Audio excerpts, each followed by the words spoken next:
I'm Penny.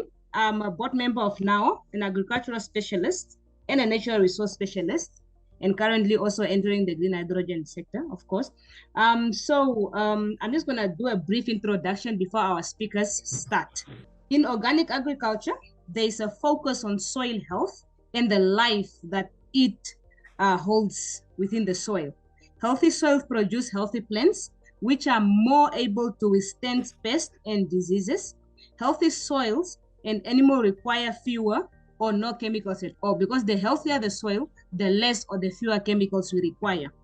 Our two speakers, Manjo and Jako, both with a background in the conventional and organic farming system, will present an improving farm productivity by incorporating organic principles into your farming system with a focus on soil health. Again, the key word here is soil health. This is a series of a guest lecture forms part of work under the Knowledge Hub on Organic Agriculture in Southern Africa, also known as xx-hectare, which focuses on promoting organic agriculture through capacity building, creating networks, and information sharing. Organic agriculture is based on the principles of health, ecology, fairness, and care. It is under these principles that soil health plays a key role. Okay. So our first speaker will be Jako, and then the second speaker will be Manjo. But I will introduce both speakers at the same time, and then they can then just present after each other. And then after that, we will have a Q&A session. So Mr. Jako Pieterse, Jako is a founder and the managing director of EcoSoil in South Africa. After managing a conventional fruit farm in the Western Cape for 10 years, using the best technologies and techniques, Jako was looking for answers on how to deal with the ever-growing problems of pests and diseases. Following a presentation on soil health by an organic farmer, Jako quickly realized that microbial life in the soil were the answer, which led to his development of a compost tea for generating degraded agricultural soil. Since its humble beginnings in 2005, EcoSoil has grown to a company that assists farmers generate their land and become less dependent on synthetic inputs across South Africa. So Jako will be speaking from a 10-year experience, ladies and gentlemen. And then we move on to Manjo. As a founding member of the Namibian Organic Association, which is the one I'm part of now, Manjo has been actively involved in growing the organic sector in Namibia. At the same time, she served as an IFOM Organics International World Board member for 6 years. She farmed organically in Namibia for several years before moving to Botswana in 2020.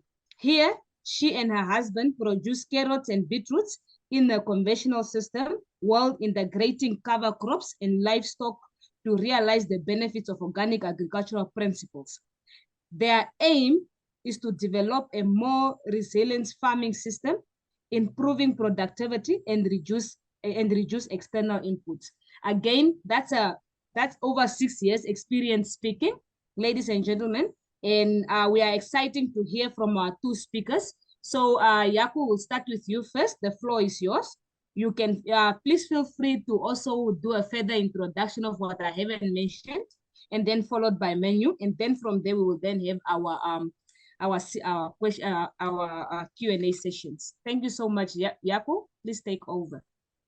Hello, I'm Jako Pieterse. My business EcoSoil was founded in 2005, and it was a result of my experience as a farmer. I was a farm manager on a fruit farm in Manus in the Mulaare Valley, and I started the farm from scratch. So I was fortunate enough to make my own mistakes on the farm and discover through learning through my mistakes truly how to farm in a better way. to farm more in harmony with nature and to farm in such a way that you benefit the system and that you actually increase the productivity of that system. So I founded EcoSoil in 2005 with the idea of learning as much from nature as possible in order to design better products, that will aid in agriculture and so on. So my speech today is about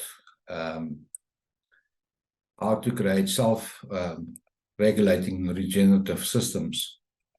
So I firstly want to talk a little bit about systems, maybe give you an alternative take on it, and maybe it's given the times that we live in and the fast pace of change, maybe we should look at systems in another way and design it in a better way so that we can cope with the fast changing pace of how our circumstances are changing around us at the present moment. So my first thing that I want to talk about is about plant consciousness. There's a new science called plant neurobiology, and this Italian guy, Stefano Mancuso, is one of the people that's on the forefront of this new science. And what I just want to show you here is that plants are able to make decisions and are able to sense. So here you see two bean plants that are competing for one stake. So they first sense the stake and then they compete to reach that stake. And when the first plant reaches that stake, the second plant then realizes that it lost the competition and it then starts looking for another stake. So this is a very simple experiment that can be repeated 100 times and you will get the same result. And there's no communication here in this instance between the plant roots because the plants are planted in pots. So this whole sensing business is done through the leaves or the aura of the plant or whatever. But it is definitely clear indication that plants are able to make decisions and are conscious beings. So we must treat the system as alive and as such interact with that system in that manner. We must also realize that there's no closed systems in nature. Everything is open and is influenced by everything else. So we have an impact on the environment and the environment has an impact on us. And we must realize that systems are stacked within each other. So each system is made up of much smaller systems inside itself, and every system is part of a bigger system. So we as human beings, for instance, have systems within us, like organs. Inside the organs, we have cells. Inside the cells, we have organelles. Inside the organelles, there's molecules. Inside the molecules, there's elements. And inside the elements, there's atoms and so on. You can carry on deeper and deeper. And eventually you find that in the atom, the electron is far away from the nucleus of the atom. And the whole thing is made up of 99% empty space. And there's very little matter inside this little thing. So it's actually, creation is actually a very, if you look deep down into it, it's actually a very humble experience to realize that everything is really connected and that there's one source creator of everything. If you look outside ourselves, we are part of a bigger system called the Earth. We are not on top of the Earth, we're inside the Earth. The skies above us are part of the Earth, and so we are inside the Earth. And since we are inside the Earth, we also influence the health of the Earth. Our actions clearly have an impact on the Earth, and if we don't realize that we are integrated with the rest of creation and not separate from it, then obviously our impact will always be detrimental to the rest of the system. So if we do more harm than good, then the system deteriorates and we will also suffer the consequences of that, and we see it a lot in agriculture where we disturb the system continuously and the system continuously returns less the next cycle. And so we have to continuously put more inputs into to achieve the same productions. And it's this never-ending downward spiral that we see happening. So there's two vital concepts that we need to understand. The one is entropy, and this is the measure of the system's decay into chaos. We see it everywhere around us. We just experienced two very heavy incidents of storms in the Western Cape. The second one was hectic here in our valley. 9 dams burst, a lot of damage in power and roads and all that. And in Franschhoek, I don't know if you saw that, but there was homes buried in mud. So yeah, it's quite hectic. So if you look in nature, and when nature does its thing naturally, you see the reverse of entropy. Things become more in order the longer you carry on, or the longer the system improves. So we see an increase in organization, structure, and function. And if we realize how this is possible, we can then design our own systems to increase in function, and that's what we're trying to achieve with our approach. So a healthy ecosystems basically look like this. You see a huge plant diversity. There's different trees, shrubs, and because you have all this plant diversity, you will have a very diverse microbial species in the soil, lots of insects and reptiles and animals and birds. And the more food sources there are, the more animals and more species will be attracted to that system. You will also notice that the soil is completely covered. There's also a huge humus content in that soil. The soil is well aerated as well, and this is a healthy ecosystem. The soil is healthy and the plants are healthy. You can see it by the shine in the banana plant's leaf. That is very healthy and happy in that environment. So normally in agriculture, we will view the other plants as weeds, but clearly in this natural system, the so-called weeds are feeding and keeping this plant healthy. So underneath in the soil, we basically find that there is lots of beneficial organisms in the soil and very few detrimental organisms. So the balance is achieved by this vast diversity of beneficials that keeps the pathogens population at bay. So when conditions arise where it favors the growth of the pathogens, then there is enough beneficial species that can multiply again to outcompete the pathogens and bring their population down again.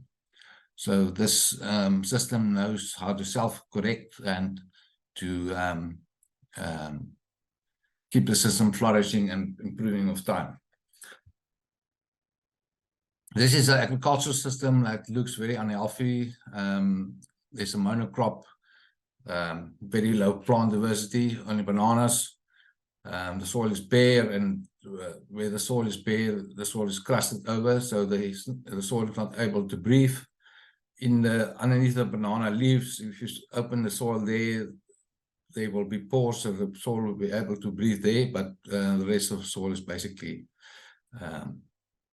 covered and crusted over. Also, the soil temperatures in the system is quite high, so you automatically lose that top 5 centimeters of soil, which is too hard for the roots to actually grow into. Your micropopulation is also low because of that, and the diseases can flourish. You also see that there's mostly micropores in your soil, very little aeration, so the soil is very anaerobic as well, or the organism species is mostly anaerobic. So that you get this pathogens that are flourishing because there's too few beneficial organisms in that system. So you get this downward spiral of soil degradation and running cost that keeps increasing because of the system that deteriorates. And we want to change that around to a system that constantly improves. So we have to get rid of the causes of entropy. And fertilizers are the major cause of entropy in the agricultural system. We must realize that 80% of the fertilizers that we put down is actually lost. Most of are leached into the groundwater. Some evaporate, some are bind to the soil particles and are not accessible to plants. And the 20% that does enter the plant, 10% of that is utilized by the plant and can be converted to amino acids and stuff. But the rest is excreted through the leaves. So that excretion through the leaves actually attract your pests and diseases and your insects. So you have to spend more money on controlling that as well. So it is very disruptive to the soil system, and it's also disruptive to the plant. The plant has to use energy to convert all these chemicals into usable molecules, and that puts stress on the plant, and when the plant is stressed, it attracts disease and pests and disease. Yeah. The other thing that is important to remember is that when you put down stuff like nitrogen and nitrates and so on, when it leaches, it takes calcium with it. So you be continuously using more calcium in your soils. You'll also see that your soils gets depleted from carbon, because if you put inorganic nitrogen down to balance the nitrogen, the microbes eat the carbon out of the soil, and basically you burn your carbon out of your soil. The other thing is you also need more water, because if you apply salts, the plants will be more thirsty. It's very similar to eating biltong. So if you eat biltong, you need more water, and that's what you do to your plants. So when it becomes very hot that day, the plants won't be able to handle that heat, and because of the salts, and you will get more sunburn. So it's all very negative. So if you can get rid of all these chemical fertilizers, then obviously your system can grow and achieve higher fertility much quicker. So a couple of years ago, we decided to develop organic fertilizers that will be able to replace chemical fertilizers and achieve the same result or better. So we have fruit orchards running on 3 years now of our chemical fertilizers. We do soil corrections every now and then, but the normal chemical fertilizer program that you do on a monthly basis or so is replaced with organic fertilizers. So the first orchard that we applied these products to was a 45-year-old pear orchard that was destined to be pulled out. So the first year we saw that the trees regenerated new branches, so there was a regenerative process happening. New shoots formed. The next year that those orchard produced the highest production in its entire history, 45-year history. It achieved its highest production the second year without chemical fertilizers, which I think is quite something. I mean, it's really unheard of that a tree that old will achieve its highest production ever. You can see on this photos as well that the plant's quality, or the leaf quality and the fruit quality is actually very good on our programs, and that's because the health of the trees are very improving with the longer you carry on these programs. Incidentally, the control block of that very old orchard is always produced higher production than the orchard that we treated, but the third year on our program, our trees produce more than the control block.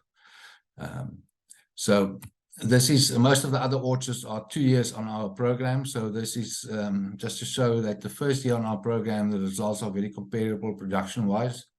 This is an average of 5 orchards, 5 control orchards to 5 production orchards on the EcoDelta program. The second year, there's an increase in production on the EcoDelta products program, and there's also less culling in orchards. So all the class 3 fruits are put in a juice bin in the orchard. and there's less of them. So the quality of the fruit is also improving. We call this program that we do the Eco-Delta program. And it's basically revolves around these 4 pillars. So we start off with a chemical analysis of the soil. So that's a normal soil analysis of the macro and micronutrients. So we will try to balance those things, and the ones that are lacking, replace that and so on. And look at your calcium magnesium ratio and all that. Once that is done, we will monitor it in season with leaf sap analysis. What you want to achieve is to have a leaf sap analysis that's in this mid section, that's actually the adequate level, and then it's low on this side and high on that side. So we would like to balance these nutrients as much as possible with foliar sprays. So that's an interim measure until we get the soil system functioning well. We'll apply foliar sprays to rectify any deficiencies or excesses in the leaf analysis. We measure the nitrates, the ammoniums, and the total nitrogen. So what you actually want is you want very low nitrates and ammonium levels, but you want to see high total nitrogen levels. That means that all the nitrates and ammoniums are converted to amino acids, and that then your plant's very healthy. So also on the chemical, just to clear up, the amount of chemical fertilizers we cut on a farm depends on the quality of the soil.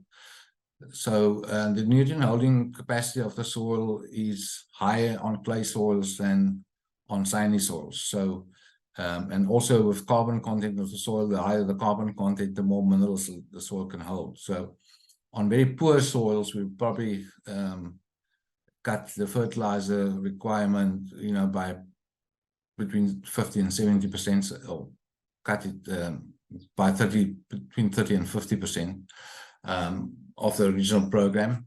And on better soils, we'll be able to cut it between 50 and 100%. So the idea is to manage the chemical side down and improve the quality of the soil in the same time, and then improve the system of each production cycle so that you can apply less fertilizer until you completely wane yourself from chemical fertilizers. Then other thing that we look at is biology, and here we have to realize that plants actually farm with microbes.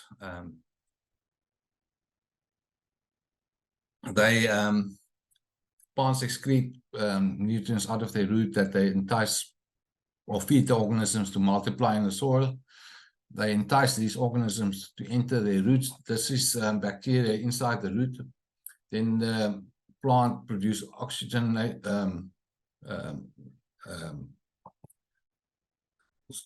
molecules that actually degrade the outer cell wall of the bacteria, and they assimilate the contents of the bacteria inside the plant.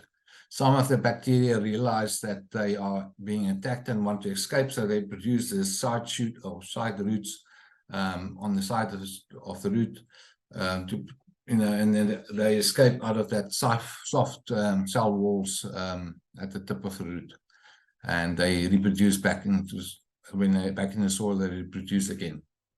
So this cycle is basically how plants feed themselves. They entice the microbes inside the root, they sip the microbes and basically assimilate them in their bodies.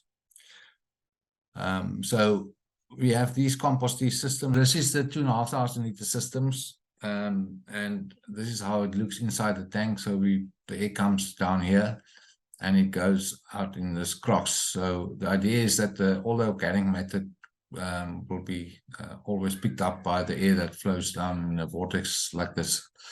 You'll also notice that the tank has a sump so that we can drain the tank completely.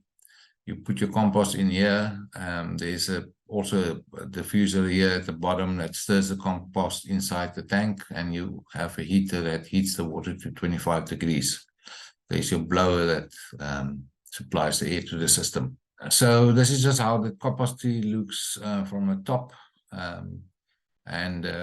We put the compost in the sifts, as explained earlier. There's about 60 liters of compost in the sift like this. And our brewing time is 48 hours. 48 hours because you get a better balanced tea. There's lots more protozoa in the tea. They produce, by eating the bacteria, they produce a lot of metabolites, you know, and that is a good tonic for the plants. It provides the plants with all the essential molecules that make the plants healthy and resistant to disease. So this is how the compost tea looks inside. This organism is a stalked amoeba. It has little hairs on the top that creates a vortex, and it sucks up the bacteria inside its body and obviously eats it. And all the nutrients that are released are then utilized by the plants and other microbes and so on. And that is the metabolites that I referred to earlier. These little black dots are the bacteria, and you can see that vortex that was created there. All these larger organisms are basically protozoa, and you see your fungi inside these little brown patches. This is organic matter. And you see that structure that the organisms make. They collect all these different particles and bind them together to form flocks. So this aeration thing is already happening inside the compost tea. And when you apply these organisms to the soil, they will start aerating your soils to get air into the soil. And that's why you automatically sort out your physical properties of your soil if you apply these aerobic organisms that we produce from compost teas. So the last thing I want to talk about is the energy component of the system. So what we basically, just to recap, we sort out the chemical composition of the soil, and we'll do that over time. But, you know, try to balance the minerals and so on. We apply the biology, aerobic organisms, very diverse aerobic organisms. And then we apply the energy to the system to actually increase the nutrient cycling capacity of the whole system. So the energy of the system, we apply organic products that we make ourselves. It's anaerobically fermented products. Most of the stuff that we apply is made from seeds. So we ferment different kinds of seeds that we mill and then ferment, and this liquid organic product is applied on a 2-week process, you know, in the growing cycle of the plants. So we have these products are made from seeds, and then we have the C Improve, which is a fish hydrolysate, and we've got organic acids and amino acids and so on. And then we also have chelated minerals that we can use as foliar sprays. But the whole thing is that we're trying to move away from the idea of, you know, quality from quantity, and focus more on quality, because it's more on the quality of the energy is more important than the quantity. So we apply less than 10 N when we treat these fruit trees of our products, but we get better results than what they get with higher than 100 N chemicals.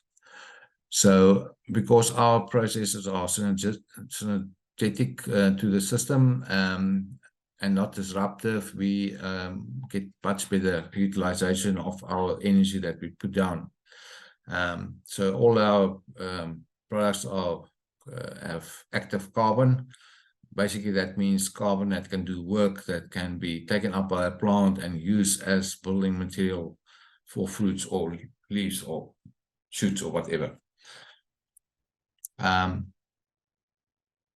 The whole idea is that you need to build your carbon levels in your soil. Just be mindful that dead organic material, although very useful and should be on the soil surface, that conversion to soil carbon is very low. Most of that dead organic material will be burnt in the sun or will be lost through CO2 respiration from the microbes in the soil. So the best way to build soil carbon is with plants, to utilize the capture of the sun's energy, convert that energy to root exudates and pump that into the soil. That is the best utilization of carbon, or gets the best soil sequestration of carbon in the soil. So what we want to achieve is basically build a battery in the soil. So if you use inorganic fertilizers, you're basically oxidizing your carbon in your soil, whereas you use organic fertilizers, you're reducing and you're building this battery that you can store energy in the soil. The quality of the plants can clearly be seen, the difference in quality between the chemical control and the EcoDelta treated blocks here. These cabbages were treated the month after planting. So the first month they received the normal chemical fertilizers, but thereafter they only received our organic fertilizers. The cost usually of these programs are much cheaper than a chemical alternative on their own. Even if we only reduce the chemical fertilizers by 50%, the cost is still cheaper than 100% chemical program. So this is a very old video of when I was still working on a farm. So the first picture was of my neighbor's farm, where I let me just play the video again, where the soil is so hard you can't get this iron peck into the soil, but after applying compost tea just across the fence of on my farm, you can get the peck into the soil quite easily. And this is the type of soil aeration that you got, the crumb structure, and you need this crumb structure for nitrogen fixation to happen. You can't get nitrogen fixation in compacted soil, because you need that difference between anaerobic and aerobic inside the soil to actually make this nitrogen fixation possible. Then you get much better breakdown of organic matter, so you can make compost in your orchards or in your fields, basically by breaking down dead organic matter much more effectively, and you can build this beautiful soil structure. Your water infiltration rate will also increase, and your water holding capacity, if you break down this organic matter, you'll see that the roots growing into that dead branch of what I showed you there. And this is just to show you how quickly water infiltrates in the soil if it's aerated. That's equivalent to 100 millimeters of rain that I'm putting down there. Yeah, when you put microbes down and you build your soil organic matter, you're going to increase your soil's capacity to buffer against salts. And all these microbes will then restore the communication between plants and microbes, and you'll get much better utilization of all the minerals in the soil. And you'll see this happening where your roots are actually colonizing the whole soil profile, with all that feeder roots. So the plant benefits in the sense that, nutrient availability is enhanced. The plant is protected against disease. It gets all these metabolites from the organisms. That stimulates more complex growth. So you get more smaller branches on the trees, for instance, which are much more fruitful and can bear much more fruit on a particular tree. And you find it much more resilient against environmental stresses that are very prevalent now in our days that we're having now. And obviously the end game is high production, better quality, better shelf life, and extra spin-off is the longer productive life of the orchard. Even on stuff like butternut, if you can get another few weeks out of that butternut producing, or on your tomatoes producing, because of the health of the tomatoes that are plants that are good, then you produce more, So the farmer benefits the cost reduction, and also in less losses, and then also in high production and quality. So it's much more profit doing this way, you know. And we benefit the whole. So the whole idea is to leave the system in a better condition after each production cycle, so that we, you know, contribute to the benefit of the whole and create a system where we can all prosper. So in conclusion, we should rather have a co-creative relationship with the rest of creation. We should more connect with the system because we are part of the system. It doesn't help to try to steer the system if you're not connected to it.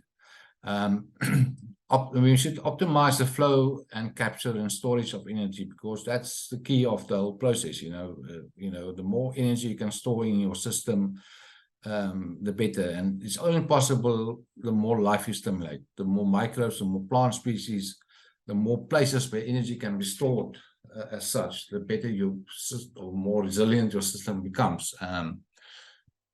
And we should feed the system with the right information, because, you know, encoded in every product is the whole production process, and the contents of the product and how the product has been handled and so on is transferred to your system, your agricultural system. So that I already talked about the oxidative forces of chemical fertilizers, whereas organic does the opposite. It's actually reducing and stimulating that the system cools down. And we need to cool down the agricultural system and the world at large. So the more carbon we can sequester, the cooler the climate, or the more energy we can capture in the soil, the cooler the climate will become, and the less problems we will have. So the whole idea is to create the self-regulating regenerative systems. And there's a design language to nature, and the way it happens is that the information that we feed the system will set forth the energies that will create the matter and that experience of our reality is the process of information creating energy, creating the 3D representation of that information that you sent out in the first place. So all this stuff that we experience now is biofeedback from the information that we fed the system a long time ago. And not really only us, but everything around us obviously contributes to that process. But nevertheless, we are co-creators in this process, so we need to create more consciously. So at the moment, we're creating our reality unconsciously and doing the wrong things, and that obviously have the effect it has. So if we can change the way we do things, we can change the outcome of our reality as such. Yeah, so that is what my speech was all about. Hope that is helpful and beneficial to you all. Thank you. Good evening, everybody. It's really a privilege to be able to share what we are doing here in Botswana as a crop and livestock farmers in the process of implementing more organic principles to be more economic. So I first want to start to show you a small video that just gives context of our situation, which also explains what we are doing, why we're doing it, how we're doing it. So because every farming system is different. And then I will go over to my presentation, and then you're welcome to ask questions afterwards.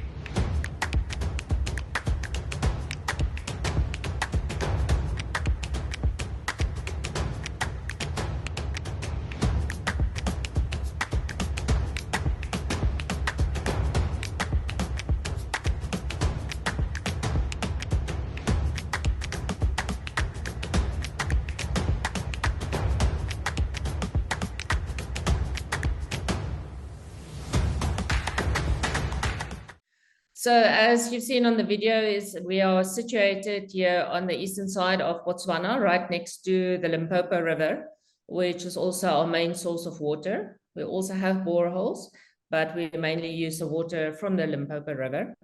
And we have about 250 hectares of irrigated fields under pivots. So our main crop is basically carrots and beetroot, and we supply that to all the supermarkets in Botswana, and sometimes a little bit of exporting. But this is our Botswana market is our main market. And then we also have a limousine stud. And why the breed specifically is because they've got a very good meat to bone ratio. So they produce more meat on a carcass than any other animal breeds. So we supply bulls to commercial farmers that wants to crossbreed them with other animals. And from a diversity point of view, we also have quite a bit of other animals on the farm. We've got a commercial herd of Brahmans and limousine crosses. We've got some sheep, we've got some goats and free-range chickens, bees for honey, and then rabbits for meat as well. All right, so now building soil health as a foundation of economic prosperity. I think the reality of a large-scale farm is that the numbers make sense. It is nice to have to say, you know, you're an organic farming for home production, etc. But when you do large scale, we're talking about large numbers of fields, of people being employed, etc. So whatever we do on the farm needs to make economic sense. And we changed our focus to say what will make the difference, and decided to build the soil health will really be the difference, make the difference in our business. And the reason why, well, it all starts with the soil, where we, the healthy and a productive soil gives you healthy and productive crops, and thereafter animals, healthy, productive people, and which produces a healthy and productive farm business. And obviously, ultimately, on a bigger macro scale, also a healthy planet. So if we say, what is it that we really want to achieve? Because you need to set an objective and then measure yourselves against those objectives to see how you are doing. So the importance of the healthy soil is that, first of all, we want the soil to supply sufficient nutrients for the crops that we are growing. It must have a good soil tilth. Ideally, there must be disease-free soil and free from toxic chemicals. One of the things that we're really working hard at is to reduce the weed pressure, because when you produce crops like carrots and beetroot, which is really fine seeds, we have weeding challenges. So one of our focus is really how to reduce those weeds. And then what Jako spoke about a lot is also we want a large population of beneficial organisms, but also of a very high biological diversity. So another thing is that in terms of trying to be climate change resilient, it is really very, very important for us to increase the water infiltration of the soil, have good internal drainage, and increase our water retention. You know, it's really critical for us to produce more, but with less water. And the only way that we can do that is to improve the soil. And then lastly, very important, we want to sequester carbon into the soil, taking out of the air and put it into the soil. So these are our objectives in terms of what we want to achieve on a large scale on the farm. So there are certain principles that we are implementing, and typically you will find this information in your regenerative agriculture approach or organic agriculture approach. But so the point is that it is a principle. How you apply it on your farm or in your garden or whatever, it's different, because there are different methods. You need different implements, different technology, but the principles really remain the same. So what we are doing here on the farm is, first of all, we started off by reducing and replacing our chemical inputs and produce more of our inputs, especially on the fertilization side. We grow a diverse range of crops. In the beginning, it was just carrots and beetroot, and now we've changed it quite substantially. A very important principle that Jako also talked about is keeping the living roots in the soil, so that we can have liquid carbon in the soil and produce sugars for the microbes so that they can be alive and do their thing. We need to minimize soil disturbance. And recently we started integrating the cattle in the crop production area with great success. And lastly, a very important point is measuring. How are we doing in the short term, medium term, and the long term?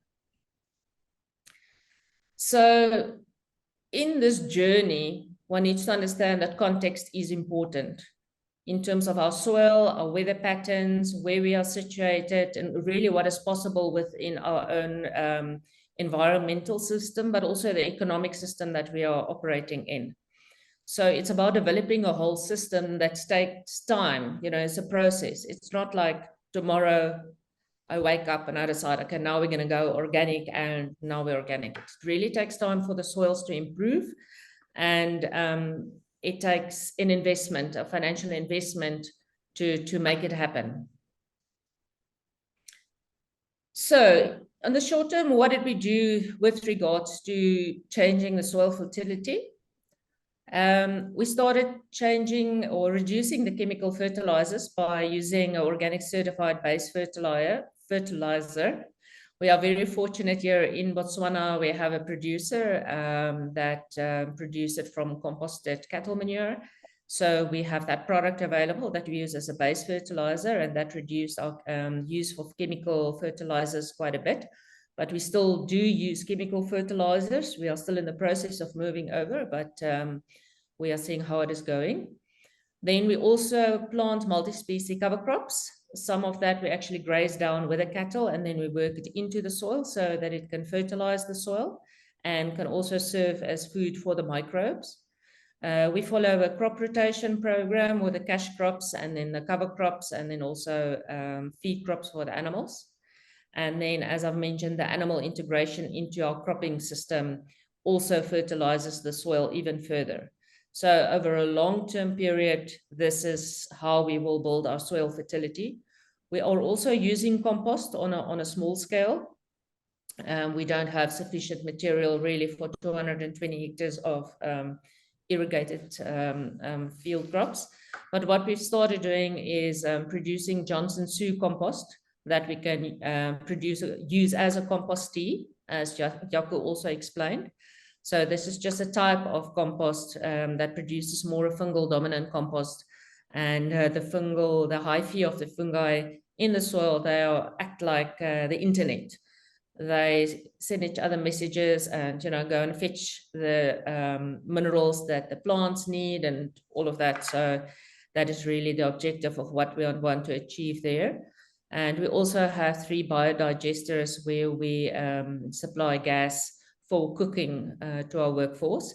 And then that cow dung slurry is then also being used in the fields. So this is our soil fertility. And then the chemical part. How do we reduce pests and diseases? Now, on the short term, there's some inputs or some chemicals that we can replace with alternatives, and there's a list of some suppliers, mostly microorganisms that we can apply, and some alternative products that are really effective. And in the long term, we really want to move to a place where we have a healthy soil, and that reduce the pests and diseases. And the challenges, 2 main challenges that we are struggling now with is really the impact of nematodes. As you can see there on the screen on the right-hand side, that is a carrot that you don't want. They are full of nematodes, root knot nematodes, and nobody wants to buy a carrot like that. So we don't have a full biological solution for that yet. And also the Limpopo River that we use for irrigation is also a source of nematodes. So we need to find a solution for that. And then probably the biggest stumbling block for us is really how to reduce herbicides. The weeds, you really are challenged with carrots and beetroot to be weed free. And so at the moment, we still use herbicides. We've managed to reduce some of it, but that is not yet something that we can replace completely, either mechanical or by hand. If we were to do weeding by hand, then I think our carrots would cost like 200 pula a kilogram, and I'm not sure who will be able to afford that, because it will be quite a labor-intensive process. So that's an idea of what we are doing on pests and diseases.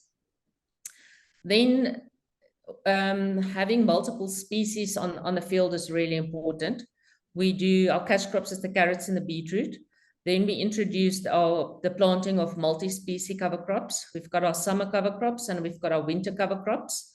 And how we choose our cover crops really depends on what we want to achieve on the different fields. So that is a combination of, you know, on the summer side, pearl millet or cowpea, sunhemp and babala.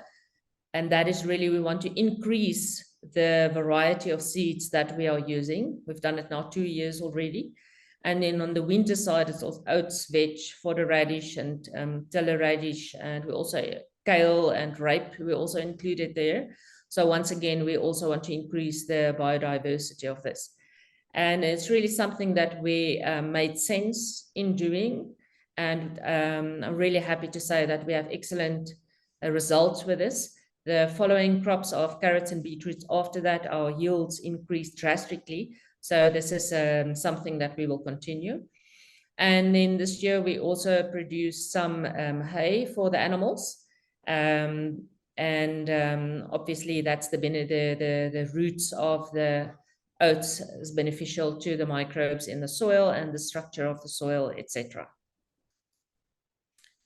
What we are also doing is to increase the biodiversity on the farm.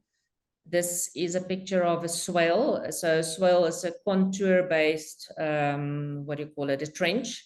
And when it is raining, it is actually catching up the water. So do the water harvesting. And there you will see we had a 20 millimeters of rain, and that specific swale was filled to the brim. That's just after construction. And the right-hand side, that is what the swales are looking right now, fully populated with plants that is good for the insects and the bees and the beneficial insects. Also tree, we planted quite a bit of neem trees and moringa trees, and this is then fed through this irrigation system that, from the swales. So instead of the water running down, we're actually collecting it in the swale and then build up the water reservoir for these plants to grow. Okay, then in terms of, I can't see the heading of my, okay, so the multi-species cover crop thing. On the left-hand side, that is a field that was just being prepared for planting beetroot seeds.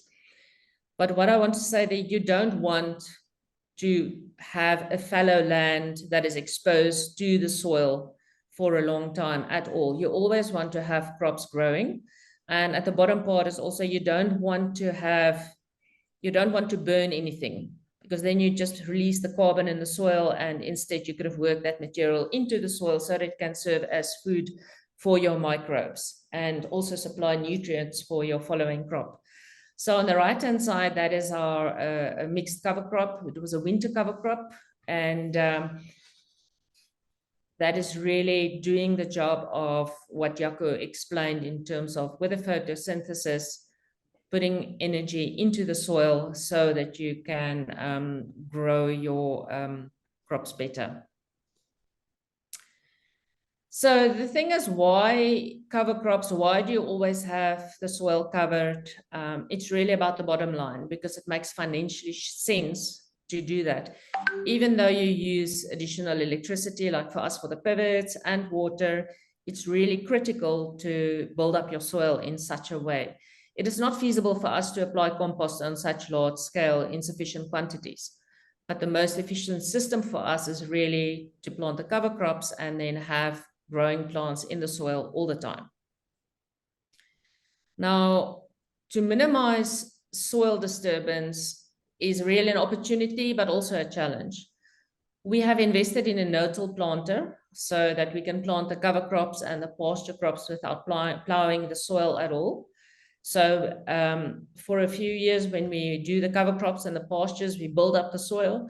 And then when we are planting carrot and beetroots, unfortunately, there's quite a bit of soil disturbance because you need to have a fine bed to plant those seeds. So carrots and beetroot, you will not be able to plant on a no-till method, etc. So we do some of it, but it's not completely no soil disturbance. Then adding livestock to our farm is really increasing the profitability of the farming system and is accelerating the improvement of the soil health. So here we can see we've planted, this is a winter cover crop. That's a combination of oats and rape and nitrogen crops, etc. And these limousines are grazing. We are using an electric fence to control their movement on the pivot. Otherwise, they will just trample everything. So we do controlled or high density controlled grazing over a period. As they're moving around, they are basically harvesting 2/3 of this cover crop, and then the rest we work into the soil. So, profitability per hectare increase in such a way. Now, the thing is that, you can do all these wonderful things, but if you don't measure how you are doing, you don't really know if you are successful or not. So fortunately, industry is really making or assisting us by having tests available. We use a number of laboratoriums, and this is just NEM Lab. They are situated in Stellenbosch, and they have advanced their services quite a lot in the last few years. In the beginning, they assisted us in showing how much nematodes and what type of nematodes we have in the soil. But now they actually do quite a bit more, where you can actually see how your soil structure is improving and what is happening with that microbes in the soil. Are you actually capturing carbon? And it's also really indication of the soil health. So they've got quite specialized services with this regard. And so we do soil tests now on a regular basis on the different fields to see if the cover crops and our soil fertility program is actually quite better than just, guessing and hoping it is working, because, there's no financial purpose in just guessing and hoping that you are doing a better job.